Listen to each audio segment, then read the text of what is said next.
सीमा को लेकर एटीएस का बड़ा खुलासा। पाकिस्तान में नहीं, दुबई में बैठा है मास्टरमाइंड। सीमा हैदर तो निकली बस प्यादा, असली मास्टरमाइंड तो बैठा है दुबई में। एटीएस ने किया बड़ा खुलासा। गरीब सीमा के अकाउंट से मिली हिस्ट्री ने उड़ा दिए एटीएस के होश। प्रॉपर्टी में निकली अंबानी की भी बाप। दुबई में बैठे मास्टरमाइंड को एटीएस ने रगड़वाई नाक। मोदी के सामने जोड़े हाथ, हो गया बड़ा बवाल। सीमा हैदर को लेकर एटीएस ने अब तक का सबसे बड़ा खुलासा कर दिया है।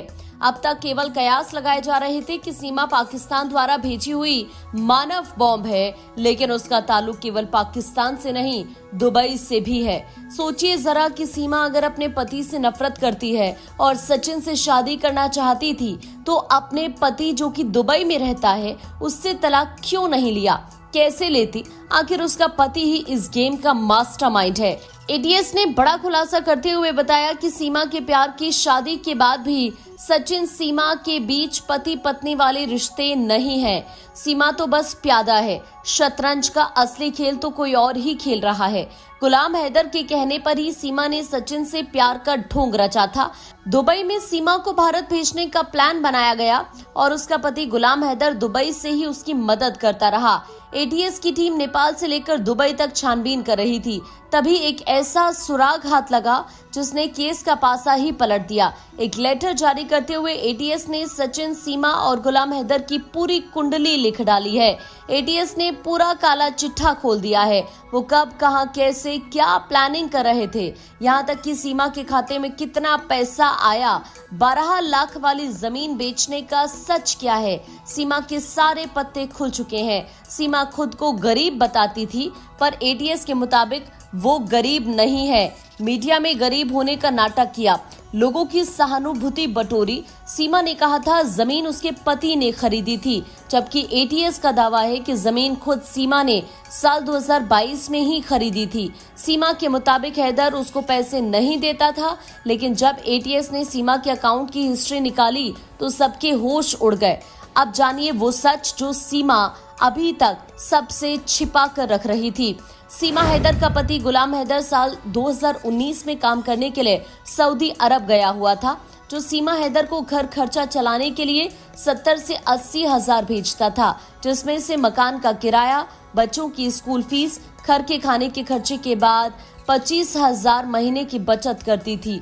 साल 2021 में ये दोनों कमेटी खुलने के बाद करीब 2 लाख इकट्ठा हो गए थे। इसके बाद 5 लाख सालाना बच जाता था। ये अपनी बचत का सारा पैसा मकान मालिक की बेटी के पास रखती थी। 1 लाख हैदर के पिताजी ने भी भेजे थे और 5 से 6 लाख इसने बचत की हुई थी। इसके अलावा एक बार हैदर ने 2,50,000 से ज्यादा एक साथ भेजे थे। कुछ पैसे और रिश्तेदारों की मदद से 12 लाख का एक कच्चा मकान इसने अपने नाम यानी सीमा ने खरीदा था। मकान खरीदने के बाद लगभग 3 महीने बाद ही जनवरी 2022 में 12 लाख में बेच दिया, क्योंकि इससे सचिन के पास जाना था। इसका मतलब क्या? सीमा हैदर सबूत इकट्ठा कर रही थी ताकि भारत में कोई पूछे तो वो बता पाए कि वो सिर्फ सचिन से प्यार करती है। जमीन अपने नाम पर लेना और फिर जमीन बेचना क्या कहता है? अब ये एटीएस को शक है कि जब गुलाम से सीमा प्यार नहीं करती थी तो फिर हर महीने 70,000 क्यों भेजता था? उसने एक बार में 2,50,000 क्यों भेजे? सीमा ऐसा क्या छिपा रही है जो एटीएस के लिए परेशानी है? एटीएस को शक है कि सीमा और गुलाम मिलकर हिंदुस्तान को चूना लगा रहे हैं। कहानी में एक पेच ये भी है कि जिसको समझना बेहद ही जरूरी है। सीमा का पति दुबई में मजदूरी करता है, पर दावा करता है कि उसने सीमा को एक बार में 16 लाख भेजे। एटीएस का दावा है कि सीमा के खाते में करीब 1 लाख हर महीने आते थे। तो फिर वो मजदूर कैसा है? क्या खेल चल रहा है? पाकिस्तान में महातंगी चल रही है, लेकिन सीमा घर खरीद रही है, भारत में लोगों से पैसे की मदद मांग रही है और वीडियो बना रही है।